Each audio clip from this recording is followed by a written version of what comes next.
ਵਾਹਿਗੁਰੂ ਜੀ ਕਾ ਖਾਲਸਾ ਵਾਹਿਗੁਰੂ ਜੀ ਕੀ ਫਤਿਹ। मैं ਤੁਹਾਡੀ ਹੋਸਟ ਨੀਲਮ ਕੌਰ ਤੇ मैं TV 84 ਦੇ ਸਾਰੇ ਦਰਸ਼ਕਾਂ ਦਾ ਨਿੱਘਾ ਸਵਾਗਤ ਕਰਦੀ ਹਾਂ। ਪ੍ਰੋਗਰਾਮ ਸੱਚੋ ਸੱਚ ਵਿੱਚ ਰੋਜ਼ਾਨਾ ਦੀ ਤਰ੍ਹਾਂ ਤੁਹਾਡੇ ਤੇ ਸਾਡੇ ਹਰਮਨ ਪਿਆਰੇ ਡਾਕਟਰ ਅਮਰਜੀਤ ਸਿੰਘ ਮੇਰੇ ਨਾਲ ਬੈਠੇ ਹੋਏ ਨੇ। ਆਓ ਨਾਲ ਮਿਲ ਕੇ ਪ੍ਰੋਗਰਾਮ ਸ਼ੁਰੂ ਕਰਦੇ ਹਾਂ। ਜੀ ਡਾਕਟਰ ਸਾਹਿਬ, ਵੈਲਕਮ ਟੂ ਅਵਰ ਸ਼ੋ।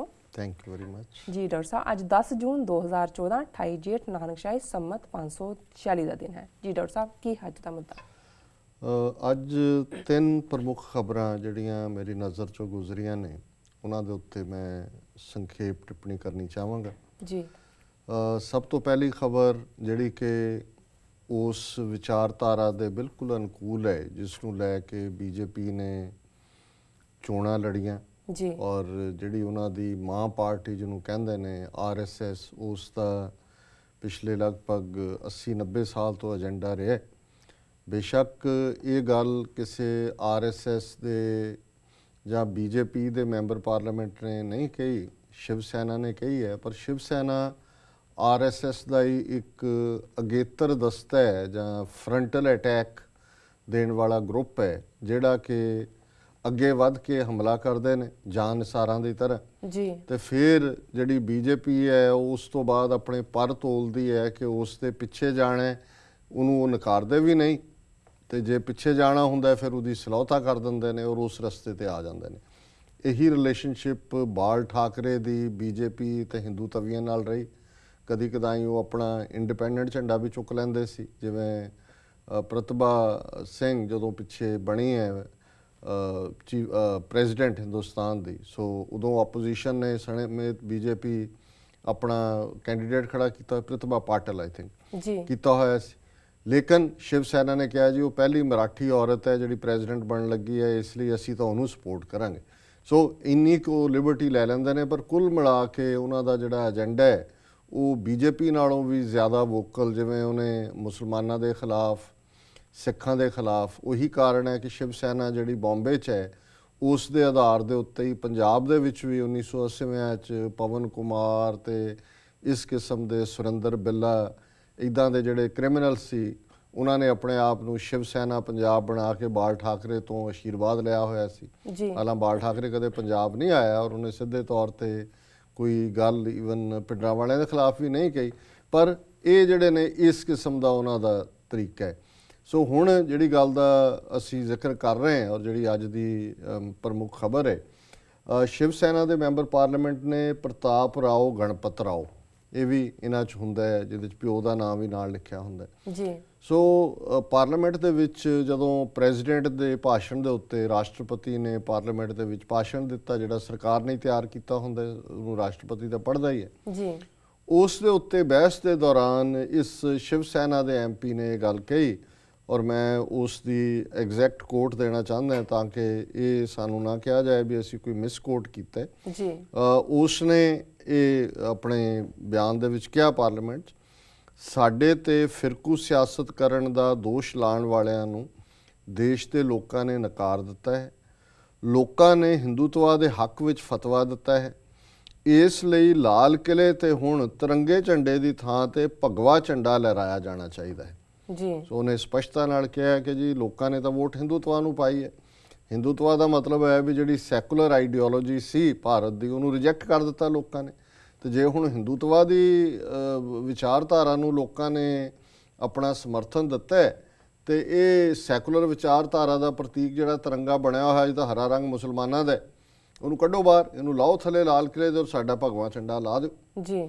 ਸੋ ਮੈਂ ਸਮਝਦਾ ਵੀ ਹਾਲਾਂਕਿ ਉਹਨਾਂ ਨੇ ਸਪੀਕਰ ਨੇ ਕਿਹਾ ਜੀ ਅਸੀਂ ਦੇਖਾਂਗੇ ਇਹਨੂੰ ਕਾਰਵਾਈ 'ਚ ਰੱਖਣਾ ਨਹੀਂ, ਪਰ ਅਸੀਂ ਇਹ ਸਮਝਦੇ ਹਾਂ ਵੀ ਇਹ ਟਰਾਇਲ ਬੈਲੂਨ ਹੈ। ਸਿਆਸਤ ਦੇ ਵਿੱਚ ਇਹਨੂੰ ਕਿਹਾ ਜਾਂਦਾ ਹੈ ਕਿ ਟੈਸਟ ਗੁਬਾਰਾ, ਤੁਸੀਂ ਜਾਂ ਅੰਗਰੇਜ਼ੀ 'ਚ ਕਹਿੰਦੇ ਟੂ ਟੈਸਟ ਦਾ ਵਾਟਰਸ ਜੀ, ਕਿ ਪਾਣੀ ਦੇ ਵਿੱਚ ਵੀ ਜਦੋਂ ਅਸੀਂ ਵੀ ਜੇ ਟੱਬ ਦੇ ਵਿੱਚ ਨਹਾਉਣ ਜਾਂਦੇ ਹਾਂ, ਪਾਣੀ ਗਰਮ ਵੀ ਛੱਡਿਆ, ਦੂਜਾ ਅਸੀਂ ਹੱਥ ਲਾ ਕੇ ਦੇਖਦੇ ਹਾਂ ਕਿੰਨਾ ਕੁ, ਫਿਰ ਹੀ ਅਸੀਂ ਉਹਦੇ ਵਿੱਚ ਵੜਦੇ ਜੀ। ਸੋ ਇਸੇ ਤਰ੍ਹਾਂ ਸਿਆਸਤ ਦੇ ਵਿੱਚ ਵੀ ਕੋਈ ਕਾਰਵਾਈ ਕਰਨ ਤੋਂ ਪਹਿਲਾਂ ਇੱਕ ਟਰਾਇਲ ਬੈਲੂਨ ਜਾਂ ਟੈਸਟ ਗੁਬਾਰਾ ਛੱਡਿਆ ਜਾਂਦਾ।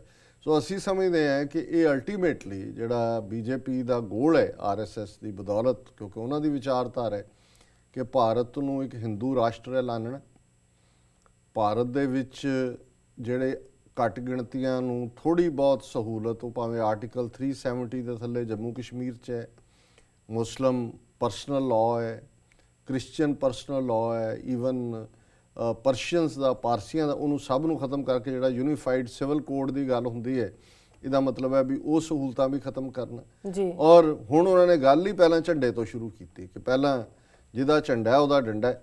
ਜੀ ਸੋ ਜੇ ਹੁਣ ਤੁਸੀਂ ਹਿੰਦੂਤਵਾ ਦਾ ਝੰਡਾ ਲਹਿਰਾ ਦਿਓਗੇ ਫਿਰ ਅਗਲਾ ਸਟੈਪ ਹੋਏਗਾ ਜਿਹੜੇ ਭਾਰਤ ਦੇ ਸਿੱਖਾਂ ਨੂੰ ਤਾਂ ਪਹਿਲਾਂ ਹੀ ਹਿੰਦੂ ਬਣਾਇਆ ਹੋਇਆ ਸੰਵਿਧਾਨ 'ਚ, ਉਹ ਤਾਂ ਸਾਡੀ ਮੰਗ ਮੁੱਕ ਗਈ। ਉਹ ਤਾਂ ਮਨਮੋਹਨ ਸਿੰਘ ਦੇ ਵੇਲੇ ਇੱਕ ਬੈਸਟ ਚਾਂਸ ਸੀ, ਜੇ ਗਟਲੈਸ, ਸਪਾਈਨਲੈਸ, ਟੁੱਥਲੈਸ ਬੰਦਾ ਥੋੜੀ ਜਿਹੀ ਗੱਟ ਦਿਖਾਉਂਦਾ, ਥੋੜੀ ਜਿਹੀ ਸਪਾਈਨ ਦਿਖਾਉਂਦਾ, ਥੋੜੇ ਜਿਹੇ ਦੰਦ ਕੱਢਦਾ ਜੀ ਤੇ ਫਿਰ ਘੱਟੋ ਘੱਟ ਸਿੱਖਾਂ ਦਾ ਛੁਟਕਾਰਾ ਆਰਟੀਕਲ 25 ਚੋਂ, ਹਿੰਦੂ ਮੈਰਿਜ ਐਕਟ ਚੋਂ, ਹਿੰਦੂ ਸਕਸੈਸ਼ਨ ਐਕਟ ਚੋਂ, ਹਿੰਦੂ ਗਾਰਡੀਅਨਸ਼ਿਪ ਐਂਡ ਮਾਈਨੋਰਿਟੀ ਐਕਟ ਚੋਂ ਹੋ ਜਾਂਦਾ।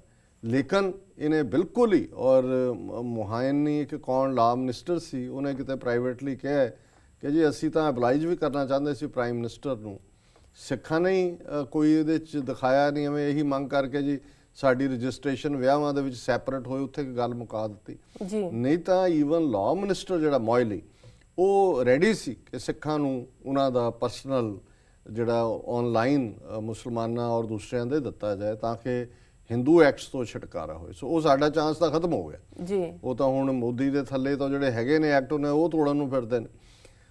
ਲੇਕਿਨ ਅਸੀਂ ਇਹ ਸਮਝਦੇ ਹਾਂ ਵੀ ਇਹ ਹੁਣ ਕਲੀਅਰ ਕੱਟ ਅਜੇ ਕੁਝ ਦਿਨ ਹੋਏ ਨੇ ਮੋਦੀ ਗਵਰਨਮੈਂਟ ਨੂੰ ਆਇਆ, 16 ਮਈ ਨੂੰ ਵੋਟਾਂ ਪਿਆ, ਜੇ ਮਹੀਨਾ ਪੂਰਾ ਨਹੀਂ ਹੋਇਆ ਬਣਿਆ ਤੇ ਸ਼ਾਇਦ ਅਜੇ 2 ਹਫ਼ਤੇ ਨਹੀਂ ਹੋਏ ਔਰ ਇਹਨਾਂ ਨੇ ਆਪਣਾ ਏਜੰਡਾ ਸਪਸ਼ਟ ਕਰਨਾ ਸ਼ੁਰੂ ਕਰ ਦਿੱਤਾ। ਦੂਸਰੀ ਖਬਰ ਜਿਸ ਵੱਲ ਜਿਹੜਾ ਫਿਰ ਸੰਬੰਧ ਇਸ ਹਕੂਮਤ ਦੇ ਨਾਲ ਹੀ ਹੈ ਉਹ ਕਸ਼ਮੀਰ ਸੰਬੰਧੀ ਨੀਤੀ ਹੈ। ਪਹਿਲਾਂ ਜਤਿੰਦਰ ਕੁਮਾਰ ਜਿਹੜਾ ਇੱਕ ਮਿਨਿਸਟਰ ਹੈ ਕੈਬਨਿਟ ਦਾ, PMO ਆਫਿਸ ਲੱਗਾ ਹੋਇਆ, ਉਹਨੇ ਸਟੇਟਮੈਂਟ ਦਿੱਤੀ ਸੀ ਕੁਝ ਅਰਸਾ ਪਹਿਲਾਂ ਕਿ ਜੀ ਕਸ਼ਮੀਰ ਦੇ ਵਿੱਚ, ਜੰਮੂ ਕਸ਼ਮੀਰ 'ਚ ਧਾਰਾ 300 ਆਰਟੀਕਲ 370 ਰਹਿਣਾ ਕਿ ਨਹੀਂ, ਜੀ ਇਹਦੇ ਬਾਰੇ ਲੋਕਾਂ 'ਚ ਡਿਬੇਟ ਕਰਾਉਣੀ ਚਾਹੀਦੀ ਹੈ। ਉਹਦਾ ਫਿਰ ਬੜਾ ਪ੍ਰਤੀਕਰਮ ਹੋਇਆ। ਹਾਲਾਂ ਉਹਦੇ 'ਚ ਵੀ ਜਿਹੜੀ ਗੱਲ ਮੀਡੀਆ ਤਾਂ ਅੱਜ ਕੱਲ੍ਹ ਵੈਸੇ ਹੀ ਇਵੇਂ ਦੁਬੈਲ ਬਣਿਆ ਮੋਦੀ ਦਾ, ਜਿਵੇਂ ਸਾਰਾ ਉਹਨੇ ਖਰੀਦ ਲਿਆ ਹੋਇਆ। ਉਹਨਾਂ ਨੇ ਤਾਂ ਗੱਲ ਕੀਤੀ ਨਹੀਂ, ਪਰ ਮੈਂ ਇਹ ਦੇਖ ਰਿਹਾ ਸੀ ਕਿ ਮੋਦੀ ਦੇ ਇਸ ਬਿਆਨ ਦਾ ਈਵਨ ਜਿਹੜੀਆਂ ਨੈਸ਼ਨਲ ਪਾਰਟੀਆਂ ਨੇ, ਕਾਂਗਰਸ ਹੈ ਜਾਂ ਸੋਸ਼ਲਿਸਟ ਪਾਰਟੀ ਹੈ ਜਾਂ ਕਮਿਊਨਿਸਟ ਪਾਰਟੀ ਹੈ, ਉਹਨਾਂ ਨੇ ਵੀ ਕੋਈ ਪ੍ਰਤੀਕਰਮ ਨਹੀਂ ਦਿੱਤਾ ਹੈ, ਕੋਈ ਸਖਤ। ਇੱਥੋਂ ਤੱਕ ਕਿ ਅਕਾਲੀ ਦਲ ਆਪ 70ਵਿਆਂ ਦੇ ਵਿੱਚ ਇਹ ਮੰਗਦਾ ਰਿਹਾ ਹੈ ਕਿ ਜੀ ਪੰਜਾਬ ਦੇ ਵਿੱਚ ਆਰਟੀਕਲ 370 ਲਾਗੂ ਕੀਤਾ ਜਾਏ ਤਾਂ ਕਿ ਪੰਜਾਬ ਦੀ ਜਿਹੜੀ ਹੈ ਉਹ ਆਬਾਦੀ ਦੇ ਵਿੱਚ ਦੂਜਿਆਂ ਦੀ ਮਾਈਗ੍ਰੇਸ਼ਨ ਨਾ ਹੋਏ, ਸਾਡੇ ਇੱਕ ਵੱਖਰਾ ਸਟੇਟਸ ਹੋਏ। ਤੇ ਬਾਦਲ ਨੂੰ ਵੀ ਜਦੋਂ ਇਸ ਬਾਰੇ ਪੁੱਛਿਆ ਗਿਆ ਤਾਂ ਉਹਨੇ ਕਿਹਾ ਜੀ ਹਾਂ ਮੋਦੀ ਸਾਹਿਬ ਨੂੰ ਜੋ ਵੀ ਹੈ ਸਭ ਨਾਲ ਵਿਚਾਰ ਕਰਕੇ ਕਰਨਾ ਚਾਹੀਦਾ। ਸੋ ਉਹ ਤਾਂ ਸਾਰੇ ਦੌੜ ਗਏ। ਹੁਣ ਇੱਕ ਸਟੈਪ ਅੱਗੇ ਗੱਲ ਚਲੀ ਗਈ ਔਰ ਮੈਂ ਇਸ ਕਿਉਂਕਿ ਜਿਹੜਾ ਪ੍ਰੈਜ਼ੀਡੈਂਟ ਦਾ ਭਾਸ਼ਣ ਹੁੰਦਾ ਹੈ ਉਹ ਬੜਾ ਇੰਪੋਰਟੈਂਟ ਹੁੰਦਾ ਹੈ, ਉਹ ਸਰਕਾਰ ਦੀਆਂ ਨੀਤੀਆਂ ਹੁੰਦੀਆਂ ਨੇ ਜਿਹੜੀਆਂ ਕਿ ਇਹ ਓਪਨਿੰਗ ਪਾਰਲੀਮੈਂਟ ਦਾ ਪਹਿਲਾ ਸੈਸ਼ਨ ਸੀ ਕਿ ਵੀ ਮੋਦੀ ਗਵਰਨਮੈਂਟ ਕੀ ਕਰੇਗੀ ਜੀ। ਹੁਣ ਇਹਦੇ 'ਚ ਜਿਹੜਾ ਕਸ਼ਮੀਰ ਮੁੱਦੇ ਦੇ ਉੱਤੇ ਪ੍ਰੈਜ਼ੀਡੈਂਟ ਨੇ ਕਿਹਾ ਉਹ ਇਸ ਸਾਰੀ ਗੱਲ ਨੂੰ ਡਿਸਾਈਡ ਕਰਦਾ ਹੈ ਕਿ ਵੀ ਕਿਸ ਲਾਈਨ ਦੇ ਉੱਤੇ ਗੱਲ ਜਾਏਗੀ। ਹੁਣ ਪ੍ਰਣਾਬ ਮੁਖਰਜੀ ਨੇ ਇਹ ਗੱਲ ਕਹੀ 9 ਜੂਨ ਨੂੰ ਭਾਰਤੀ ਪਾਰਲੀਮੈਂਟ 'ਚ, ਉਹਨੇ ਪ੍ਰਣਾਬ ਮੁਖਰਜੀ ਨੇ ਭਾਸ਼ਣ ਪੜ੍ਹਿਆ ਤੇ ਸਰਕਾਰੀ ਨੀਤੀ ਦਾ ਖੁਲਾਸਾ ਕਰਦਿਆਂ ਉਹਨੇ ਕਿਹਾ ਕਿ ਸਾਡਾ ਨਿਸ਼ਾਨਾ ਏਕ ਭਾਰਤ श्रेष्ठ भारत है। एक भारत ਉਹੀ ਜਿਵੇਂ ਜਰਮਨੀ ਦੇ ਵਿੱਚ ਹਿਟਲਰ ਦਾ ਸੀ ਕਿ ਵੀ 1 ਲੈਂਗੁਏਜ 1 ਰੇਸ 1 ਪੀਪਲ, ਏਕ ਭਾਰਤ। ਹੁਣ ਉਹ ਮੈਸੇਜ ਦੇ ਰਹੇ ਨੇ ਕਿ ਵੀ ਕੋਈ ਉਹਦੇ 'ਚ ਕਿਸੇ ਨੂੰ ਅਸੀਂ ਅੱਡ ਨਹੀਂ ਰਹਿਣ ਦੇਣਾ, ਕਸ਼ਮੀਰ ਵਾਂਗ ਕੋਈ ਵੱਖਰਾ ਸਾਡਾ ਨਿਸ਼ਾਨਾ ਏਕ ਭਾਰਤ श्रेष्ठ भारत ਹੈ। ਤੇ ਕਸ਼ਮੀਰੀ ਪੰਡਤਾਂ ਸੰਬੰਧੀ ਜਿਹੜੀ ਨੀਤੀ ਹੈ, ਪਹਿਲ ਦੀ ਨੀਤੀ, ਉਹਨਾਂ ਨੇ ਕਿਹਾ ਜੀ ਬੇਸਡ ਔਨ ਪ੍ਰਾਇੋਰਟੀ ਸਾਡੀ ਇਹ ਨੀਤੀ ਹੈ, ਇਸ ਸੰਬੰਧੀ ਵਿਸ਼ੇਸ਼ ਯਤਨ ਕੀਤੇ ਜਾਣਗੇ ਅਤੇ ਇਸ ਨੂੰ ਯਕੀਨੀ ਬਣਾਇਆ ਜਾਵੇਗਾ ਕਿ ਕਸ਼ਮੀਰੀ ਪੰਡਤ ਆਪਣੇ ਪੂਰਵਜਾਂ ਦੀ ਧਰਤੀ ਤੇ ਪੂਰੇ ਮਾਣ ਸਨਮਾਨ ਅਤੇ ਸੁਰੱਖਿਆ ਨਾਲ ਪਰਤ ਸਕਣ। ਉਹਨਾਂ ਦੀ ਰੋਟੀ ਰੋਜ਼ੀ ਨੂੰ ਵੀ ਯਕੀਨੀ ਬਣਾਇਆ ਜਾਵੇਗਾ। ਹੁਣ ਇਹ ਮੋਦੀ ਸਰਕਾਰ ਦੀ ਪ੍ਰਾਇੋਰਟੀ ਹੈ ਔਰ ਇਹਦੇ 'ਚ ਦਿਲਚਸਪ ਗੱਲ ਇਹ ਹੈ ਵੀ 4 ਲੱਖ ਫਿਗਰ ਦਿੱਤੀ ਗਈ ਹੈ ਕਿ ਜੀ 4 ਲੱਖ ਕਸ਼ਮੀਰੀ ਪੰਡਤ ਜਿਹੜੇ ਆਪਣੇ ਘਰਾਂ 'ਚੋਂ ਬੇਘਰ ਨੇ ਉਹਨਾਂ ਨੂੰ ਵਸਾਇਆ ਜਾਏਗਾ ਜੀ। ਜੰਮੂ ਕਸ਼ਮੀਰ ਦੇ ਵਿੱਚ 24,202 ਕਸ਼ਮੀਰੀ ਪੰਡਤਾਂ ਨੇ ਰਜਿਸਟਰ ਕਰਾਇਆ ਆਪਣੇ ਆਪ ਨੂੰ, ਜਿਹੜੇ ਵਾਦੀ 'ਚੋਂ ਆਏ ਨੇ। ਹੁਣ ਇਹਨਾਂ 'ਚੋਂ ਨਾ ਤਾਂ ਇਹਨਾਂ ਨੂੰ ਕਸ਼ਮੀਰੀ ਮੁਸਲਮਾਨਾਂ ਨੇ ਕੱਢੇ ਜੀ, ਨਾ ਕਸ਼ਮੀਰੀ ਜੁਝਾਰੂਆਂ ਨੇ ਕੱਢੇ।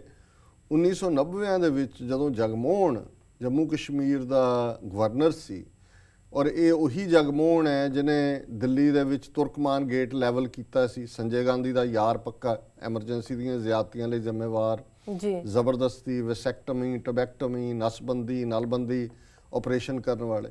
ਹੁਣ ਇਸ ਔਰ ਐਂਟੀ ਮਾਈਨੋਰਿਟੀ, ਐਂਟੀ ਮੁਸਲਿਮ, ਐਂਟੀ ਸਿੱਖ, ਹੁਣ ਇਸ ਜਗਮੋਹਨ ਨੇ ਪੂਰੀ ਨੀਤੀ ਦੇ ਤਹਿਤ ਕਸ਼ਮੀਰਵਾਦੀ ਚੋਂ ਪੰਡਤਾਂ ਨੂੰ ਨਿਕਲਣ ਤੇ ਮਜਬੂਰ ਕੀਤਾ ਸੀ। ਔਰ ਜਿਹੜੇ ਬਹੁਤ ਸਾਰੇ ਪੰਡਤ ਨਿਕਲੇ, ਜਿਨ੍ਹਾਂ ਦੀ ਗਿਣਤੀ 24,202 ਹੈ, ਉਹ ਆਪਣੀਆਂ ਜ਼ਮੀਨਾਂ ਵੇਚ ਕੇ, ਆਪਣੀਆਂ ਪ੍ਰਾਪਰਟੀਆਂ ਵੇਚ ਕੇ ਨਿਕਲੇ, ਕੋਈ ਉੱਥੋਂ ਛੱਡ ਕੇ ਨਹੀਂ ਦੌੜੇ ਹੈ ਬੜਾ, ਕਿਉਂਕਿ ਉਸ ਵੇਲੇ ਪੂਰਾ ਗਵਰਨਰ ਰੂਲ ਸੀ ਕਸ਼ਮੀਰ ਦੇ ਵਿੱਚ ਜੀ। ਹੁਣ ਇਹ 4 ਲੱਖ ਕਿੱਥੋਂ ਆ ਗਏ? ਹੁਣ ਜ਼ਾਹਰ ਹੈ, ਅੱਜ ਹੀ ਇੱਕ ਕਸ਼ਮੀਰੀ ਨੇਤਾ ਨਾਲ ਮੇਰੀ ਗੱਲ ਹੋ ਰਹੀ ਸੀ, ਮੈਂ ਇਸ ਸਟੇਟਮੈਂਟ ਦੀ ਲਾਈਟ 'ਚ ਉਹਨਾਂ ਨੂੰ ਕਹਿ ਰਿਹਾ ਸੀ ਕਿ ਜੀ ਤੁਸੀਂ ਪ੍ਰਬੰਧ ਕਰੋ ਕਿ ਹੋਣ ਵਾਲਾ ਕੀ ਹੈ। ਉਹ ਕਹਿੰਦੇ ਜੀ ਕੀ ਹੋਏਗਾ? ਮੈਂ ਕਿਹਾ ਮੋਦੀ ਇਜ਼ਰਾਈਲ ਦਾ ਯਾਰ ਹੈ, ਇਜ਼ਰਾਈਲ ਉਹਦੇ ਲਈ ਬੜਾ ਰੋਲ ਮਾਡਲ ਹੈ।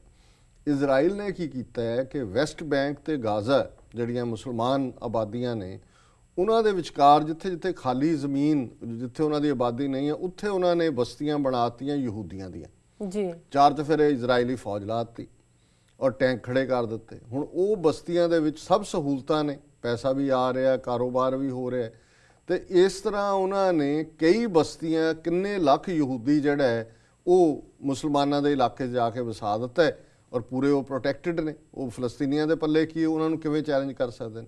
ਸੋ ਮੈਂ ਕਿਹਾ ਜੀ ਇਹ ਜਿਹੜੀ 4 ਲੱਖ ਦੀ ਫਿਗਰ ਥਰੋ ਕੀਤੀ ਮੋਦੀ ਨੇ, ਜਾਂ ਉਹਨਾਂ ਨੇ ਕਿਹਾ ਜੀ ਅਸੀਂ ਰੀਹੈਬਿਲਿਟੇਟ ਕਰਾਂਗੇ ਇਹਨਾਂ ਨੂੰ ਵਿਦ ਆਨਰ, ਅੰਗਰੇਜ਼ੀ ਦੇ ਸ਼ਬਦ ਨੇ with honour, with full security and source of livelihood, ਕਿ ਅਸੀਂ ਉਹਨਾਂ ਨੂੰ ਸੁਰੱਖਿਆ ਦੇਵਾਂਗੇ, ਸਵੈਮਾਣ ਦੇਵਾਂਗੇ ਔਰ ਰੋਟੀ ਰੋਜ਼ੀ ਦੇ ਸਾਧਨ ਦੇਵਾਂਗੇ।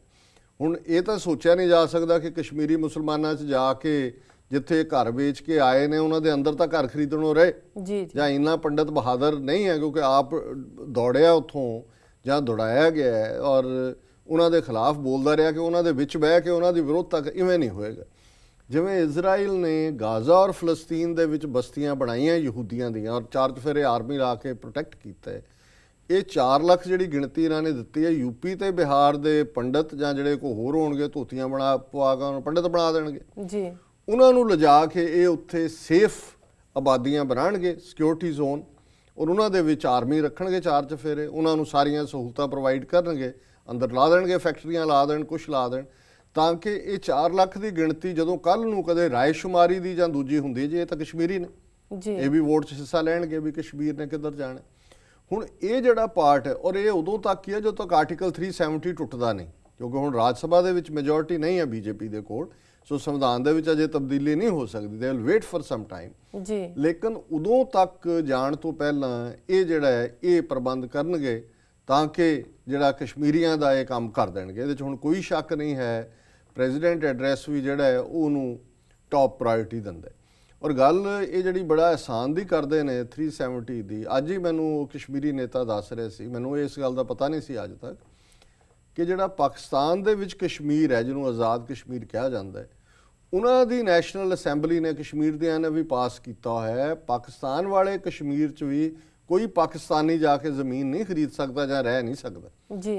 ਹਾਲਾਂਕਿ ਕੋਈ ਵੀ ਕਸ਼ਮੀਰੀ ਪਾਕਿਸਤਾਨ ਦਾ ਪਾਕਿਸਤਾਨ 'ਚ ਕਿਤੇ ਵੀ ਜਾ ਕੇ ਆਪਣੀ ਜਾਇਦਾਦ ਬਣਾ ਸਕਦਾ ਹੈ, ਕਾਰੋਬਾਰ ਕਰ ਸਕਦਾ ਹੈ। ਨਵਾਜ਼ ਸ਼ਰੀਫ ਜਿਹੜਾ ਪ੍ਰਾਈਮ ਮਿਨਿਸਟਰ ਬਣਿਆ ਵੀ ਕਸ਼ਮੀਰੀ ਹੈ ਜੀ, ਲੇਕਿਨ ਆਜ਼ਾਦ ਕਸ਼ਮੀਰ ਦੇ ਵਿੱਚ ਜਿਹੜਾ ਹੈ ਕੋਈ ਪਾਕਿਸਤਾਨੀ ਆਪਣਾ ਨਹੀਂ ਵਸ। ਸੋ ਇਹ ਤਾਂ ਬੜਾ ਆਸਾਨ ਕਰਦੇ ਨੇ ਜੀ, ਅਸੀਂ ਆਰਟੀਕਲ 370 ਜੰਮੂ ਕਸ਼ਮੀਰ ਨੂੰ ਦਿੱਤਾ ਹੈ, ਪਾਕਿਸਤਾਨ ਨੇ ਤਾਂ ਆਪ ਖੁਦ ਇਹ ਪਾਸ ਕਰਕੇ ਰਾਈਟ ਦਿੱਤਾ ਹੈ ਉਹਨਾਂ ਨੂੰ ਕਿ ਉਹ ਉਹਦੇ 'ਚ ਨਹੀਂ ਖਰੀਦ ਸਕਦੇ। ਸੋ ਅਸੀਂ ਇਹ ਸਮਝਦੇ ਹਾਂ ਵੀ ਸਿੱਖਾਂ ਦੇ ਲਈ ਇਹ ਡਿਵੈਲਪਮੈਂਟਸ ਬੜੀਆਂ ਇੰਪੋਰਟੈਂਟ ਨੇ ਕਿ ਇਹ ਸ਼ਰੇਆਮ ਬੀਜੇਪੀ ਖੁੱਲ੍ਹ ਕੇ ਜਿਹੜੀ ਹੈ ਉਹ ਕ੍ਰਸ਼ ਕਰਨ ਤੇ ਆ ਗਈ, ਔਰ ਜਿਹੜੇ ਆਲਰੇਡੀ ਕਨਸਟੀਟਿਊਸ਼ਨਲ ਗਾਰੰਟੀਜ਼ ਨੇ ਕਸ਼ਮੀਰੀਆਂ ਨੂੰ ਉਹ ਵੀ ਖਤਮ ਕਰਨ ਦੀ ਲਾਈਨ ਹੈ ਜਿਹੜੀ ਕਿ ਇਸ ਪ੍ਰੈਜ਼ੀਡੈਂਟ ਐਡਰੈਸ 'ਚੋਂ ਜ਼ਾਹਰ ਹੁੰਦੀ ਹੈ। ਤੀਸਰੀ ਜਿਹੜੀ ਘਟਨਾ ਜਿਹਦਾ ਮੈਂ ਸਮਝਦਾ ਵੀ ਇੰਪੋਰਟੈਂਟ ਹੈ ਕਿ ਇਸ ਪ੍ਰੈਜ਼ੀਡੈਂਸ਼ੀਅਲ ਐਡਰੈਸ ਦੇ ਵਿੱਚ ਤੀਸਰੀ ਗੱਲ ਕਹੀ ਗਈ ਹੈ ਦਰਿਆਵਾਂ ਨੂੰ ਆਪਸ ਦੇ ਵਿੱਚ ਜੋੜਨਾ, ਔਰ ਇਸ ਦੇ ਲਈ ਉਹਨਾਂ ਨੇ ਪ੍ਰਧਾਨ ਮੰਤਰੀ ਕ੍ਰਿਸ਼ੀ ਸਿੰਚਾਈ ਯੋਜਨਾ ਇਹ ਇੱਕ ਪਲਾਨ ਦਾ ਨਾਂ ਰੱਖਿਆ ਕਿ ਦਰਿਆ ਜੋੜੇ ਜਾਣਗੇ ਆਪਸ 'ਚ। ਹੁਣ ਦਰਿਆ ਜੋੜਨ ਦਾ ਮਤਲਬ ਇਹ ਹੈ ਵੀ ਜੇ ਸਤਲੁਜ ਪੰਜਾਬ ਤੇ ਕੀ ਇਫੈਕਟ ਹੋਏਗਾ, ਕਿਉਂਕਿ ਸਭ ਤੋਂ ਜ਼ਿਆਦਾ ਲੁੱਟ ਤਾਂ ਪੰਜਾਬ ਦੇ ਪਾਣੀਆਂ ਦੀ ਪਹਿਲਾਂ ਵੀ ਕਰ ਰਹੇ ਨੇ, ਕੋਈ ਰਾਜਸਥਾਨ ਲਿਜਾ ਰਿਹਾ, ਕੋਈ ਹਰਿਆਣਾ ਲਿਜਾ ਰਿਹਾ, ਜਿਹੜਾ ਰਹਿੰਦਾ ਪਾਣੀ ਹੈ। ਹੁਣ ਸਤਲੁਜ ਯਮੁਨਾ ਲਿੰਕ ਨਹਿਰ ਕੀ ਹੈ ਕਿ ਸਤਲੁਜ ਤੇ ਯਮੁਨਾ ਨੂੰ ਜੋੜਨਾ। ਹੁਣ ਯਮੁਨਾ 'ਚ ਤਾਂ ਪਾਣੀ ਆਣਾ ਨਹੀਂ ਸਤਲੁਜ 'ਚ ਉੱਥੋਂ, ਸੋ ਸਤਲੁਜ ਦਾ ਪਾਣੀ ਉਹਦੇ 'ਚ ਪਾਉਣ ਲਈ ਮਤਲਬ ਇਹ ਹੈ ਵੀ ਹਰਿਆਣੇ ਨੂੰ ਪਾਣੀ ਦੇਣਾ। ਔਰ ਜ਼ਾਹਰ ਹੈ ਕਿ ਇਹ ਜਿਹੜਾ ਕਲੌਜ਼ ਹੈ ਇਹ ਸਭ ਤੋਂ ਜ਼ਿਆਦਾ ਪੰਜਾਬ ਦਾ ਬੇੜਾ ਗਰਕ ਕਰੇਗਾ ਜੇ ਇਹਦੇ ਥੱਲੇ ਇਹ ਨੀਤੀ ਲਾਗੂ ਕਰਦੇ ਨੇ। ਪਰ ਹੁਣ ਪਹਾੜਾ ਸਿੰਘ ਫਰੀਦਕੋਟੀਆ ਉਰਫ ਪ੍ਰਕਾਸ਼ ਸਿੰਘ ਬਾਦਲ। ਉਹ ਪਹਾੜਾ ਸਿੰਘ ਮੈਂ ਇਸ ਲਈ ਕਿਹਾ ਵੀ ਸਿੱਖਾਂ ਅੰਗਰੇਜ਼ਾਂ ਦੀ ਜੰਗ ਵੇਲੇ ਸਭ ਤੋਂ ਵੱਡਾ ਗਦਾਰੀ ਦਾ ਰੋਲ ਜਿਹੜਾ ਪਹਾੜਾ ਸਿੰਘ ਫਰੀਦਕੋਟੀਆ ਨੇ ਅਦਾ ਕੀਤਾ ਸੀ ਜੀ। ਸਿੰਘਾਂ ਨੇ ਜਿੱਤਿਆ ਜਿਹੜਾ ਮੈਦਾਨ ਹੈ, ਉਸ 'ਚ ਹਾਰ ਦਾ ਮੂੰਹ ਇਸ ਲਈ ਦੇਖਿਆ ਕਿ ਉਹਨੇ ਜਾ ਕੇ ਭੇਦ ਦੀ ਗੱਲ ਦੁਸ਼ਮਣ ਨੂੰ ਦੱਸੀ ਸੀ ਜੀ, ਜਿਹਦੇ ਬਾਰੇ ਸ਼ਾਹ ਮੁਹੰਮਦ ਜਿਹੜਾ ਜਿਸ ਨੇ ਜੰਗਨਾਮਾ ਹਿੰਦ ਪੰਜਾਬ ਸੀ, ਉਹਦਾ ਨਾਂ ਹੁਣ ਸਿੰਘਾਂ ਫਰੰਗੀਆਂ ਕਿਹਾ ਜਾਂਦਾ, ਲਿਖਿਆ ਉਹਦੇ 'ਚ ਉਹਦਾ ਉਹ ਕਪਲੇਟ ਹੈ। ਔਰ ਉਹ ਪਹਾੜਾ ਸਿੰਘ ਵੀ ਫਰੀਦਕੋਟ ਦਾ ਸੀ, ਫਰੀਦਕੋਟੀਆ ਸੀ। ਉਹ ਕਪਲੇਟ ਹੈ, ਪਹਾੜਾ ਸਿੰਘ ਸੀ ਯਾਰ ਫਰੰਗੀਆਂ ਦਾ, ਨਾਲ ਸਿੰਘਾਂ ਸੀ ਉਸ ਦੀ ਗੈਰਸਾਲੀ। ਗੈਰਸਾਲੀ ਕਹਿੰਦੇ ਨਾ ਦੁਸ਼ਮਣੀ ਨੂੰ।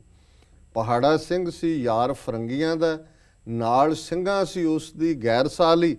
ਉਹ ਤਾਂ ਭੱਜ ਕੇ ਲਾਟ ਨੂੰ ਜਾਏ ਮਿਲਿਆ, ਗੱਲ ਜਾਏ ਦੱਸੀ ਸਾਰੀ ਭੇਤ ਵਾਲੀ। ਲਾਰਡ ਜਿਹੜਾ ਵਾਇਸਰਾਏ ਹੁੰਦਾ ਹੈ ਉਹਨੂੰ ਕਹਿੰਦੇ ਸੀ ਜੀ। ਉਹ ਤਾਂ ਭੱਜ ਕੇ ਲਾਟ ਨੂੰ ਜਾਏ ਮਿਲਿਆ, ਗੱਲ ਜਾਏ ਦੱਸੀ ਸਾਰੀ ਭੇਤ ਵਾਲੀ। ਉੱਥੋਂ ਹੋ ਗਿਆ ਹਰਨ ਹੈ ਖਾਲਸਾ ਜੀ, ਚੰਦ ਹੱਥਾਂ ਦੀ ਮਾਰ ਕੇ ਮਿਰਗ ਛਾਲੀ। ਸ਼ਾਹ ਮੁਹੰਮਦਾ ਸਾਂਭ ਲੈ ਸਿਲੇ ਖਾਨੇ, ਛੱਡ ਗਏ ਨੇ ਸਿੰਘ ਮੈਦਾਨ ਖਾਲੀ। ਕਿ ਵੀ ਸਿੰਘ ਤਾਂ ਉੱਥੋਂ ਛੱਡ ਗਏ ਨੇ ਮੈਦਾਨ, ਔਰ ਅੰਗਰੇਜ਼ ਭੱਜ ਗਏ ਜੰਗ ਦੇ ਮੈਦਾਨ 'ਚ। ਉਹਨੇ ਭੱਜੀ ਜਾਂਦੀ ਅੰਗਰੇਜ਼ ਫੌਜ ਨੂੰ ਜਾ ਕੇ ਇਹਨੇ ਪਹਾੜਾ ਸਿੰਘ ਨੇ ਕਿਹਾ ਤੁਸੀਂ ਕਿੱਧਰ ਭੱਜੇ ਜਾਂਦੇ ਹੋ, ਸਿੰਘ ਮੈਦਾਨ ਛੱਡ ਗਏ। ਤੇ ਉਹ ਵਾਪਸ ਆਏ ਤੇ ਉਹ ਸਿਲੇ ਖਾਨੇ ਅਸਲਾ ਉਸਲਾ ਉਹਨਾਂ ਨੇ ਸਾਰਾ ਸਿੱਖਾਂ ਦਾ ਕਾਬੂ ਕਰ ਲਿਆ, ਔਰ ਸਿੱਖਾਂ ਨੇ ਜਿੱਤੀ ਬਾਜ਼ੀ ਹਾਰੀ ਜੀ। ਸੋ ਮੈਂ ਸਮਝਦਾ ਵੀ ਇਹੀ ਕੰਮ ਇਹ ਪਹਾੜਾ ਸਿੰਘ ਦੀ ਰੂਹ ਇਹਦੇ 'ਚ ਆ ਗਈ ਹੈ ਬਾਦਲ 'ਚ। ਇਹ ਹਰ ਪੱਖੋਂ ਸਿੱਖ ਕੌਮ ਦਾ, ਪੰਜਾਬ ਦਾ ਬੇੜਾ ਗਰਕ ਕਰ ਰਿਹਾ। ਹੁਣ ਜਦੋਂ ਇਸ ਦਰਿਆਈ ਮੁੱਦੇ ਦੇ ਉੱਤੇ ਗੱਲ ਉਹਨੂੰ ਪੁੱਛੀ, ਕਿਉਂਕਿ 3 ਮੰਤਰੀ ਜਿਨ੍ਹਾਂ 'ਚੋਂ 2 ਕ੍ਰਿਮੀਨਲ ਨੇ, ਉਹਨਾਂ ਨੂੰ ਮਿਨਿਸਟਰ ਬਣਾਇਆ ਇਹਨੇ, ਤਾਂ ਉਹਨਾਂ ਦਾ ਸਹੁੰ ਚੁੱਕ ਸਮਾਗਮ ਸੀ ਰਾਜ ਭਵਨ 'ਚ। ਉਸ ਤੋਂ ਬਾਅਦ ਮੀਡੀਆ ਕਾਨਫਰੰਸ ਹੋਈ ਤੇ ਮੀਡੀਆ ਵਾਲਿਆਂ ਨੇ ਕਿਹਾ ਕਿ ਜੀ ਇਹ ਤਾਂ ਦਰਿਆਵਾਂ ਨੂੰ ਜੋੜਨ ਦੀ ਜਿਹੜੀ ਲਾਈਨ ਹੈ ਪ੍ਰੈਜ਼ੀਡੈਂਟ ਨੇ ਦਿੱਤੀ, ਤਾਂ ਉਹਦੇ 'ਚ ਤੁਸੀਂ ਉਹਦਾ ਬਾਦਲ ਦਾ ਰਿਐਕਸ਼ਨ ਇਹ ਹੈ, ਉਹਦੇ 'ਚ ਉਹਨੇ ਇਹ ਗੱਲ ਕਹੀ ਕਿ ਜੀ ਇਸ ਮੁੱਦੇ ਨੂੰ ਪੂਰੀ ਤਰ੍ਹਾਂ ਘੋਖਣ ਉਪਰੰਤ ਕੇਂਦਰੀ ਮੰਤਰੀਆਂ ਤੇ ਪ੍ਰਧਾਨ ਮੰਤਰੀ ਨਾਲ ਵਿਚਾਰ ਕੀਤਾ ਜਾਏਗਾ। ਵੈਸੇ ਰਾਵੀ ਦਾ ਪਾਣੀ ਥੀ ਡੈਮ ਬਣਾ ਕੇ ਰੋਕਿਆ ਗਿਆ, ਸਤਲੁਜ ਦਾ ਪਾਣੀ ਭਾਖੜਾ ਡੈਮ ਨਾਲ, ਤੇ ਬਿਆਸ ਦਰਿਆ ਤੇ ਤਲਵਾੜਾ ਡੈਮ ਬਣਿਆ, ਜਿਸ ਨਾਲ ਪੰਜਾਬ ਦੇ ਦਰਿਆਵਾਂ ਨੂੰ ਜੋੜਨ ਨਾਲ ਸੂਬੇ ਨੂੰ ਕੋਈ ਨੁਕਸਾਨ ਨਹੀਂ ਹੋਵੇਗਾ। ਹੁਣ ਤੁਸੀਂ ਇਸ ਬੇਈਮਾਨ ਦਾ ਹਾਲ ਦੇਖੋ, ਇਹ ਕਹਿੰਦਾ ਜੀ ਉੱਥੇ ਬਣਿਆ ਭਾਖੜਾ ਬਣਿਆ, ਪੌਂਗ ਡੈਮ ਬਣਿਆ, ਥੀ ਡੈਮ ਬਣਿਆ, ਇਸ ਨਾਲ ਸਾਨੂੰ ਕੋਈ ਨੁਕਸਾਨ। ਫਿਰ ਹੁਣ ਪੱਤਰਕਾਰ ਅੱਜ ਕੱਲ੍ਹ ਪੂਰੇ ਡਿਗਰੀ ਹੋਲਡਰ ਔਰ ਪੂਰੇ ਮਿਹਨਤੀ ਨੇ, ਉੱਥੇ ਵੀ ਜਰਨਲਿਜ਼ਮ ਨੇ ਤਾਂ ਪ੍ਰੋਗਰੈਸ ਕੀਤੀ ਹੈ। ਜਦੋਂ ਉਹਨੂੰ ਚੈਲੰਜ ਕੀਤਾ ਮੀਡੀਆ ਨੇ, ਉਹਨਾਂ ਨੇ ਕਿਹਾ ਜੀ ਚਲੋ ਡੈਮ ਤਾਂ ਬਣੇ ਨੇ, ਤੇ ਡੈਮਾਂ ਤੋਂ ਥੱਲੇ ਜਿਹੜਾ ਪਾਣੀ ਹੈ ਵਗਦਾ ਉਹ ਪੰਜਾਬ ਦਾ ਨਹੀਂ ਹੈ।